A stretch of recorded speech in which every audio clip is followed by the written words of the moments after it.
Hello students, हम लोग कर रहे हैं 6 क्लास की साइंस का 4th chapter sorting materials into groups. इसका फर्स्ट पार्ट मैं ऑलरेडी बना चुकी हूँ, जिसका लिंक आपको मेरे डिस्क्रिप्शन बॉक्स में मिल जाएगा। और आज हम कर रहे हैं इसका part 2। So let's start. Hardness. When you press different materials with your hands, some of them may be hard to compress while others can be easily compressed। जब आप किसी भी मटेरियल को दबाते हो अपने हाथों से, तो वो इतना कठोर होता है कि वो इतना ईजिली नहीं दबता, लेकिन कुछ चीज़ें दब जाती हैं। टेक अ मेटल की, एक चाबी लीजिए, and try to scratch with it, और उससे कोशिश करिए कुछ सरफेस पे स्क्रैच करने की।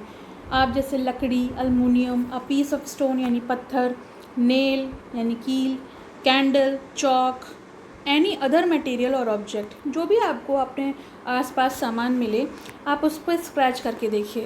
You can easily scratch some material. आप कुछ मटेरियल्स पे आसानी से स्क्रैच कर पाओगे, लेकिन while some can not be scratch so easily, लेकिन कुछ पे आप स्क्रैच नहीं कर पाओगे। The material which can be compressed और stretched easily are called soft, while some others material which are difficult to compress are called hard। यानी कुछ मटेरियल जिन पे आप स्क्रैच कर पाओगे या उसे कंप्रेस कर पाओगे तो वो सॉफ्ट मटेरियल कहलाता है, लेकिन जिसको हम आसानी से स्क्रैच नहीं कर सकते या फिर उसको दबा नहीं सकते, उसे हम हार्ड मटेरियल कहते हैं। फॉर एग्ज़ाम्पल, कॉटन और sponge is soft while iron is hard. अगर हम बात करें तो जो रुई है या फिर स्पंज जो होता है, हम उसे प्रेस कर पाते हैं, है तो वो भी सॉलिड, लेकिन उसे हम प्रेस कर पाते हैं, तो वो सॉफ्ट मटेरियल है। और जहाँ हम आयरन की बात करें या किसी लोहे की वस्तु की, तो वो हार्ड होती है। In appearance material can have different properties like lustre, hardness, be rough और स्मूथ। देखने अगर हम बात करें कि वो दिखता कैसा है, तो उसका अपीयरेंस क्या है, तो वो मटेरियल में अलग अलग तरह के गुण होते हैं, जैसे लस्टर यानी उसकी चमक, हार्डनेस उसकी कठोरता, बी रफ और स्मूथ वो खुरदुरा भी हो सकता है या फिर चिकना भी हो सकता है। Can you think of other properties that describe the appearance of a material. क्या आप कुछ और गुण के बारे में सोच सकते हो जिससे कि हम किसी भी मटेरियल के अपीयरेंस यानी उसके बारे में सोच सकें। Soluble or insoluble. Collect sample of some solid substance such as sugar, salt, chalk powder, sand and sawdust। हम कुछ सैंपल लेते हैं सॉलिड सब्सटेंस यानी ठोस वस्तुओं के, जैसे कि शक्कर हमारी ठोस होती है, नमक भी हम छू सकते हैं, चॉक पाउडर जो चॉक होती है जिससे हम लिखते हैं बोर्ड पर, ब्लैक बोर्ड पर, सैंड यानी बालू, और सॉडस्ट यानी जो हमारा बूरा होता है। टेक 5 ग्लास और बीकर्स, 5 बीकर्स या 5 ग्लास ले लीजिए कांच के। Fill each one of them about 2/3 with water, और हर ग्लास में 2/3 हिस्सा यानी उसका 3 पार्ट में 2 पार्ट जो है पानी से भर लीजिए। 2/3 पार्ट जो है वो आप पानी से भर दीजिए। And a small amount of sugar to the first glass, बहुत थोड़ी मात्रा में शक्कर डालिए, दूसरे में उसी तरीके से नमक डालिए, तीसरे में थोड़े अमाउंट में बाकी अदर सब्सटेंस जो है अभी मैंने काउंट कराए थे, पांचों में सब सब्सटेंस थोड़ा थोड़ा डाल दीजिए। Stir the content of each of them with a spoon, और फिर सबको मिक्स कर दीजिए। Wait for a few minute, कुछ मिनट वेट करिए। Observe what happens to the substance added to the water, फिर आप प्रेक्षण करिए, ऑब्जर्व करिए क्या हुआ उन वस्तुओं का जो आपने पानी के साथ मिला दी। व्हाट अपीयरेंस व्हाट डजेंट, क्या दिख रहा है और क्या नहीं दिख रहा है, क्या गायब हो गया। तो आप कुछ तो आप ऐसे ही समझ सकते हो, सॉल्ट जो है वो डिसअपियर हो गया, नमक में घुल जाता, नमक जो है पूरी तरह से पानी में घुल जाता है, शक्कर भी हमारी पानी में पूर्णतः घुल जाती है, चॉक पाउडर भी डिज़ोल्व हो जाता है, वो दिखाई नहीं पड़ता, मगर बालू या सॉडस्ट नहीं घुलती। You will notice that some substance have completely disappeared, आप नोटिस करोगे कि कुछ सब्सटेंस तो बिल्कुल गायब ही हो गए पानी में। We see that these substance are soluble in water, तो हम कह सकते हैं कि ये जो वस्तु थे, जो भी चीज़ें घुल गई, वो पानी में घुलनशील हैं यानी सॉल्युबल हैं। Other substance do not mix with water and do not disappear, जो वस्तुएं नहीं मिक्स हुई या जो गायब नहीं हुई, even after we stir for a long time, जबकि हम उसे काफ़ी देर तक उसमें मिक्स करते रहे, स्टिर करते रहे। These substance are insoluble in water, तो हम इन्हें इनसॉल्युबल कहेंगे। क्यों? क्योंकि ये पानी में अघुलनशील रहते हैं। Water play an important role in the functioning of our body, हमारे शरीर में पानी का बहुत इम्पॉर्टेंट रोल है, बहुत महत्वपूर्ण है हमारे शरीर के लिए पानी। Because it can dissolve a large number of substance, क्योंकि हमारे बॉडी में ये पानी जो है वो कई जो सब्सटेंस है, कई पदार्थ हैं, उन्हें घुलनशील अवस्था में परिवर्तित कर सकता है। Do liquids also dissolve in water, तो क्या जो लिक्विड्स हैं वो भी पानी में डिज़ोल्व हो जाते हैं? Now check activity 5। Collect sample of vinegar, lemon juice, mustard oil, coconut oil, kerosene और अदर लिक्विड। कुछ लिक्विड जैसी चीज़ें लीजिए, यानी द्रव जैसी चीज़ें। विनेगर हमारा जो हम चाउमीन में डालते हैं, नूडल्स में डालते हैं विनेगर, जिसे हम हिंदी में सिरका बोलते हैं। लेमन जूस यानी नींबू का रस, मस्टर्ड ऑयल सरसों का तेल, कोकोनट ऑयल हमारा नारियल का तेल, केरोसिन और अदर लिक्विड। तो ये कुछ चीज़ें हैं, मिट्टी का तेल कहते हैं केरोसिन को। ये कुछ चीज़ें हैं लिक्विड फॉर्म में। इसको भी हम सेम एज जैसे हमने लास्ट एक्टिविटी में किया, हम कुछ बीकर लेंगे और उसमें उसको डालेंगे with water. Add few spoon of liquid of this and stir it well, और सब में कुछ कुछ चम्मच मिलाकर हम सबको घोल देंगे। Let it stand for 5 minute, और इसको हम स्टैंड में लगभग 5 मिनट के लिए छोड़ देंगे। Observe whether the liquid mixes with water, ये देखेंगे कि क्या सारे लिक्विड पानी में घुल गए। Repeat the same with other liquid as many different liquid are available to you, जो भी लिक्विड आपके पास हैं आप उनको घोल कर देखिए कि क्या क्या घुलता है और क्या क्या नहीं। Vinegar mix well, lemon juice mix well, mustard oil, coconut oil and kerosene not mix well. Why? क्यों नहीं मिलता? क्योंकि इसमें जो तेल है वो पानी में घुलनशील नहीं होता। Some liquid mix well with water while some others do not, कुछ मिल जाते हैं और कुछ नहीं मिलते। We notice that some liquids get completely mixed with water, some others do not mix with water in form of separate layer when kept aside for some time. हम ये नोटिस करते हैं कि पानी में कुछ तो बिल्कुल पूर्णतः घुल जाते हैं, पूरी तरह से घुल जाते हैं, लेकिन कुछ जो है उनकी एक लेयर ऊपर पानी के ऊपर आ जाती है और वो उसमें मिक्स नहीं होते हैं। Some gases are soluble in water whereas others are not. कुछ गैसेस भी जो होती हैं वो पानी में सॉल्युबल होती हैं, लेकिन कुछ नहीं होती। Water usually has small quantities of some gases dissolve in it, लेकिन पानी में भी कुछ मात्रा में कुछ गैसेस जो हैं वो मिक्स होती हैं, डिज़ोल्व होती हैं उसमें। For example oxygen gas dissolve in water is very important for survival of animals and plants that live in water. जैसे कि पानी में ऑक्सीजन घुली होती है, घुलनशील होती है और घुली हुई होती है, जिससे कि जो भी पानी में रहने वाले जीव जंतु हैं उनके सर्वाइवल, उनके जीवन यापन के लिए बहुत आवश्यक होती है। ऑब्जेक्ट में फ्लोट्स और सिंक इन वाटर। अब कुछ जो ऑब्जेक्ट्स हैं ये देखें कि वो पानी में तैरते हैं या डूब जाते हैं। वाइल डूइंग एक्टिविटी 4, जब हम एक्टिविटी 4 कर रहे थे, यू माइट हैव नोटिस, आपने नोटिस किया होगा, insoluble solid separate out from water. जो भी अघुलनशील सॉलिड बचे थे वो पानी से हम आसानी से अलग कर सकते हैं। You may have noticed this some liquids in activity 5, some of these material that did not mix with water. आपने एक्टिविटी 5 में भी देखा कि कुछ लिक्विड चीज़ें पानी में मिक्स नहीं हुई और वो सरफेस पे फ्लोट यानी तैर रही थी, जैसे कि oil. Others may be have sunk to the bottom of the tumbler, right, और कुछ वो डूब गई थी। We notice many example of object that float in water or sink. हम कुछ एग्जाम्पल के बारे में जानेंगे कि जो पानी में फ्लोट करते हैं या फिर डूब जाते हैं। Dried leaves fallen on the surface of a pond.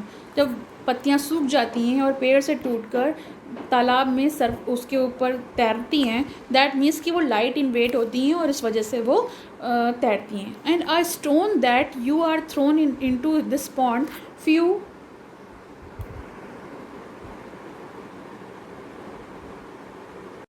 तो वो स्टोन जो है वो डूब जाते हैं। Drops of honey that you let fall into the glass of water. एक पानी में आप कुछ बूंद शहद डालकर देखिए, what happens to all of this.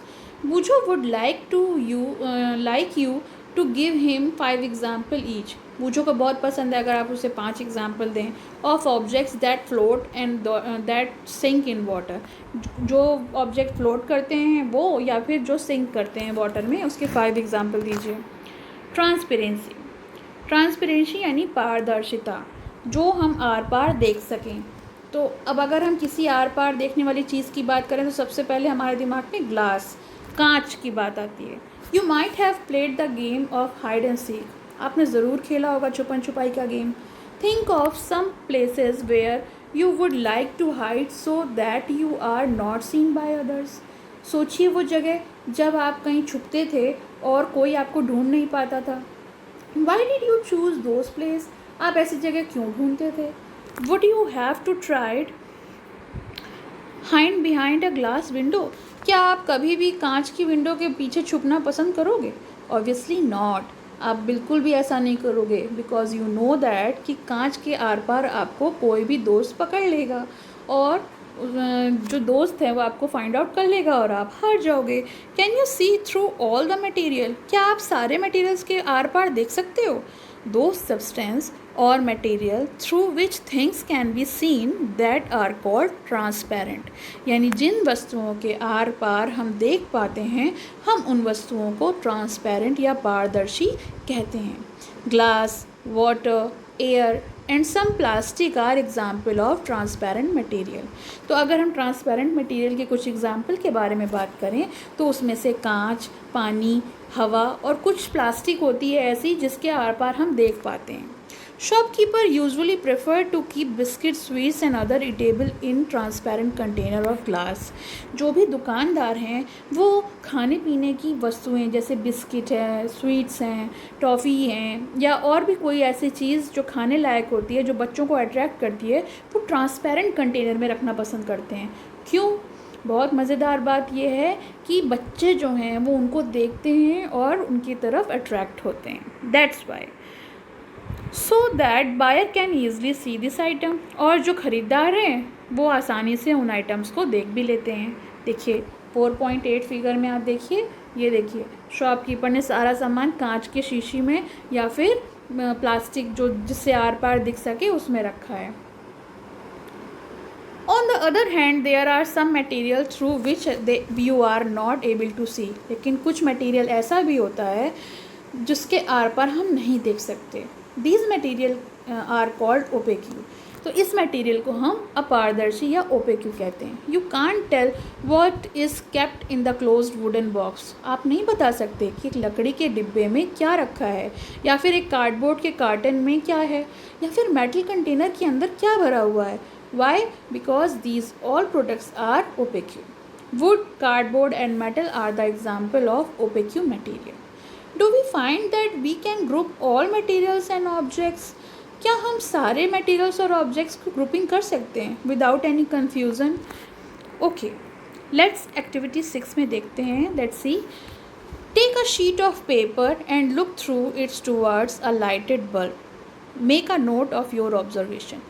एक शीट लीजिए पेपर की और उसके आर पार देखने की कोशिश करिए लाइट बल्ब को, और फिर उस पर now put 2-3 drops of some oil and spread it on the sheet of paper.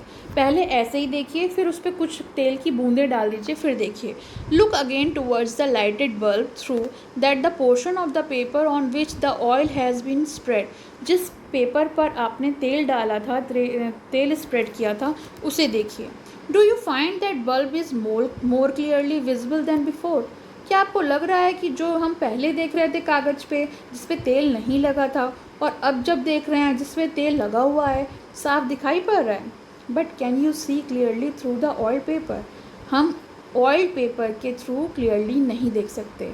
Is everything on the other side of its visible?